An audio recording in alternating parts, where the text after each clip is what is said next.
बच्चों, आज हम आपको यूपी बोर्ड का हिंदी का पेपर बता रहे हैं, ठीक है ना। सॉल्व करेंगे कि इसको हम कैसे करते हैं। तो इस यूपी बोर्ड के पेपर में 20 क्वेश्चन होते हैं ऑप्शन वाले, ठीक है। तो आज हम आपको 20 प्रश्नों को सॉल्व करके बताएंगे। पहला है आपका चंद छंद वर्णन की महिमा के लेखक है। कौन है?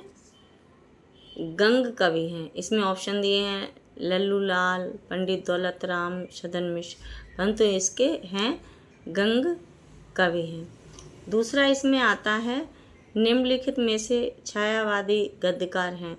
तो वियोगी हरि, नंद दुलारे, वाजपेयी, जयप्रकाश भारती, प्रकाश भारती, जयशंकर प्रसाद। तो इसमें आएगा नंद दुलारे वाजपेयी। तीसरा है आपका मैला आंचल की विधा है। इसके ऑप्शन है नाटक, निबंध, एकांकी, उपन्यास। तो इसका चौथा होगा उपन्यास, ठीक है। मैला आंचल की विधा है उपन्यास। अब है इसका चौथा, चंद्रगुप्त नाटक के नाटककार हैं लक्ष्मी नारायण मिश्र, जयशंकर प्रसाद, मोहन राकेश, जयशंकर प्रकाश उदय शंकर भट्ट। तो इसका होगा जयशंकर प्रसाद है। अब आता है इसका पांचवा, आचार्य रामचंद्र शुक्ल ने हिंदी का प्रथम मौलिक उपन्यास किसे माना है? सेवा सदन को, परीक्षा गुरु को, गोदान को या इंदुमती को? तो इसका होगा परीक्षा गुरु को। तीसरा है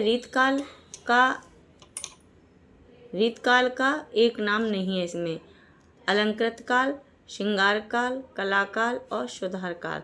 तो इसका तीसरा होगा कलाकाल, ठीक है ना। रीतकाल का एक नाम इनमें से नहीं है, कलाकाल। अब हम इसके आगे का बता रहे, सातवां है गंगा लहरी के रचनाकार हैं पद्माकर, बिहारी, मतीराम भूषण। तो इसका होगा पद्माकर है, ठीक है। तार सप्तक के कवियों को राहों के अन्वेषी किसने कहा है?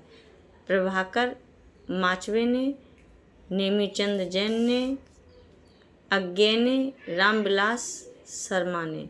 तो इसका होगा अज्ञे ने, ठीक है ना। इस किसने कहा? अज्ञे ने कहा है। हिंदी साहित्य में प्रगतिवाद की समय सीमा क्या है? हिंदी साहित्य में प्रगतिवाद की समय सीमा क्या है?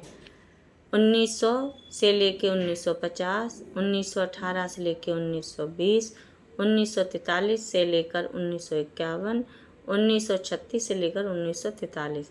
तो इसका यही होगा, ठीक है ना, 1936 से लेके 1943। 10वां इसका क्वेश्चन है, धनुष भंग की कला रामचरितमानस में किस कांड से उद्घृत हुई है? अयोध्या कांड, बाल कांड, उत्तरकांड, सुंदरकांड। सबको पता होगी कि इसकी जो धनुष तोड़ा राम ने वो बाल कांड में तोड़ा था, इनकी शादी बाल कांड में हुई थी। अब आते हैं 11वां क्वेश्चन, वीर रस की स्थायी भाव क्या है? वीर रस का स्थायी भाव क्या है? उत्साह, क्रोध, उमंग, रति। तो इसका है उत्साह।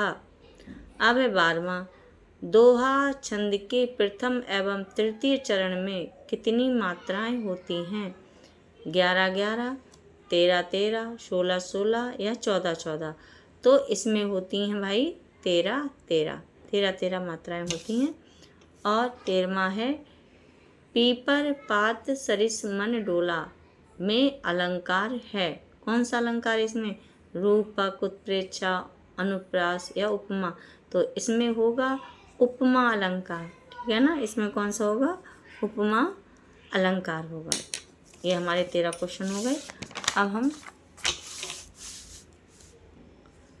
14वां क्वेश्चन करेंगे,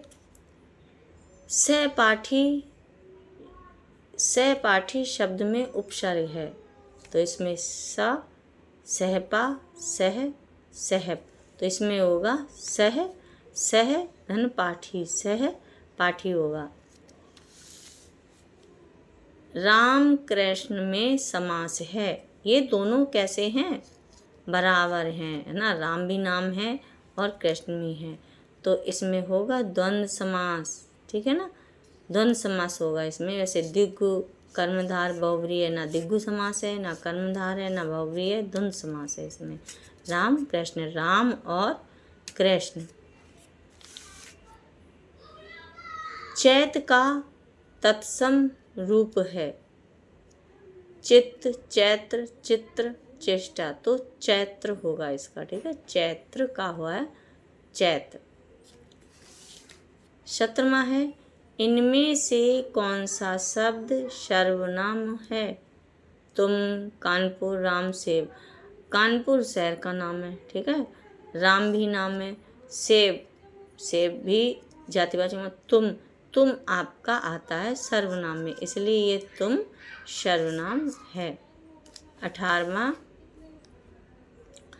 कमल का पर्यायवाची नहीं है। इसमें जो दिए हैं इसमें कमल के पर्यायवाची, पर इसमें एक ऐसा है जिसमें कमल का पर्यायवाची शब्द नहीं है।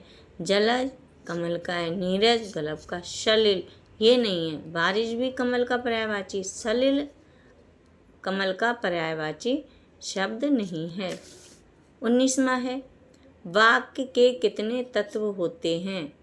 तो इसमें है 7, 3, 2, 4, तो इसमें होते हैं 2। वाक्य 2 भेद होते हैं, उद्देश्य और विधेय। मैंने लिख दिया है इसमें 2 भेद होते हैं, उद्देश्य और विधेय। लास्ट इसका है, युष्मद्ध शब्द का तृतीय विभक्ति एक शब्द रूप है। तब, त्वया, यूयम, युवाभ्याम, तो इसमें आएगा त्वया यानी तुम्हारे द्वारा। तृतीय विभक्ति क्या है? तुम्हारे द्वारा, तो इसका आएगा त्वया। तो ये हमने यूपी बोर्ड के 20 वैकल्पिक प्रश्नों को हल किया है।